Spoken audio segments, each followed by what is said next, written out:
vais maintenant passer la parole à Julien Roset. Sans transition, c'est difficile de passer après ça. En même temps, on s'était mis d'accord. Oui. Alors, si on reprend un peu ces chiffres, je suis pas spécialement surpris, malheureusement pour une partie d'entre eux.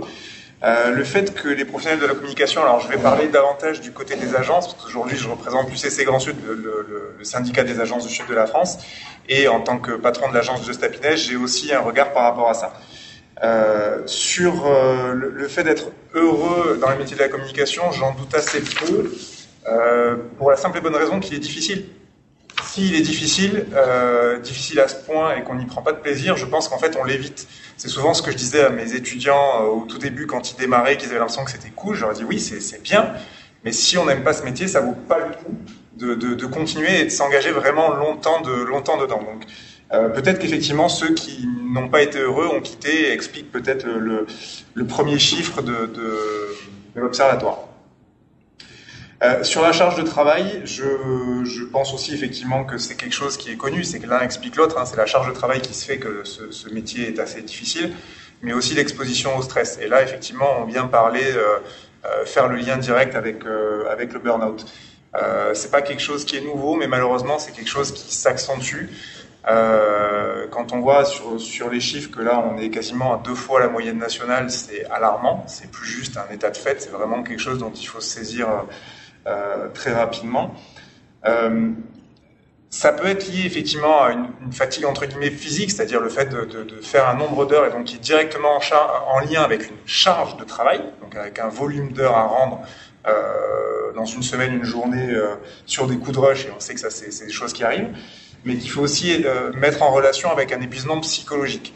Et ça c'est quelque chose qui est assez compliqué à mesurer aussi. Il peut venir de différentes faces, de différents endroits.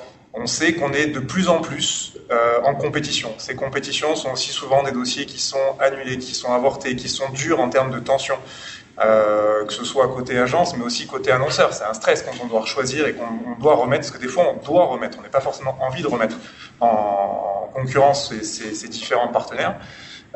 Donc ça, c'est un des facteurs de stress importants, c'est pas le seul, loin de là. En mai dernier, on avait lancé un mouvement avec d'autres, et notamment la PACOM, de la com se manifeste, et on avait un petit peu tiré la sonnette d'alarme aussi sur les conditions de travail en agence. Tu en parlais tout à l'heure quand tu parlais, Pierre-Edouard, de rémunération, sur notre capacité à attirer, à conserver des talents. C'est vraiment une sonnette d'alarme qu'il faut qu'on ait tous en tête, parce que nos métiers sont des métiers humains, où c'est les qualités de chacun en fait qui font la qualité des prestations qu'ont les agences pour les annonceurs et les annonceurs pour eux-mêmes. Donc si en fait on finit par repousser les talents qui entrent dans nos secteurs parce qu'on les rémunère pas assez et parce qu'on les épuise, effectivement on va avoir un vrai problème sur le long terme. Donc ça c'est vraiment quelque chose qui s'explique de ces façons-là, et cet épuisement psychologique c'est aussi et beaucoup, et je pense bien davantage que les compétitions, la multiplication des missions impossibles en fait. Avant, on vous demandait de faire quelque chose en 2 jours qu'il fallait faire en 4 jours, et puis on y arrive. Donc pourquoi pas le tenter en 1 jour et demi? Et puis c'est la norme du coup, parce que la dernière fois vous l'avez fait en 2, donc maintenant que vous êtes en 2, c'est facile. Et en fait, c'est quelque chose qu'on a de plus en plus souvent, et pour le coup qui sont vraiment à la fois psychologiquement fatigants et aussi en termes de volume de travail. C'est compliqué pour des chargés de projet. Alors là, j'anticipe peut-être un peu avec tes slides d'après où tu me corriges si je dis une bêtise, mais effectivement sur les parties chargées de projet en agence, c'est aussi très féminin, et c'est elles souvent, du coup c'est pour ça que je dis elles, en tout cas ces postes-là qui sont en lien avec des annonceurs. Alors heureusement les pratiques s'améliorent dans les relations, mais on entend encore, attendez, il y a une nuit à faire ou une charrette sur un week-end, vous êtes là pour ça les agences? Non, on n'est pas là pour ça. Et effectivement, ça c'est quelque chose qui est rentré dans les mœurs, parce que ça fait partie de faire une charrette ou un coup de bourre. Ça fait partie du métier, ça arrive.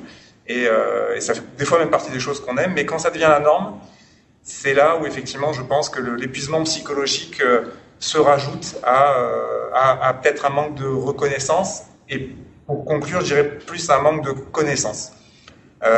Plus on se détache d'un métier qui a énormément évolué, qui devient aussi de plus en plus technique, avec des métiers du digital où il y a un savoir-faire vraiment spécifique, et il y a une méconnaissance des contraintes réelles qu'on peut avoir en fait en agence sur le terrain ou j'imagine aussi chez l'annonceur. Et en fait, tant que ce métier va continuer à se déconnecter de la communication, de la direction, en interne comme les agences avec aussi leurs clients, plus en fait ce fossé va se creuser parce qu'on ne se rendra pas compte en fait qu'on demande jour après jour des missions impossibles et dans quelles conditions en fait on fait travailler ces équipes ou ces prestataires. Donc vous en parlerez peut-être tout à l'heure dans les relations agence-annonceur, mais la reconnexion, on va dire de la fonction communication au plus haut et plus en amont au stade des projets d'entreprise, je pense que c'est crucial.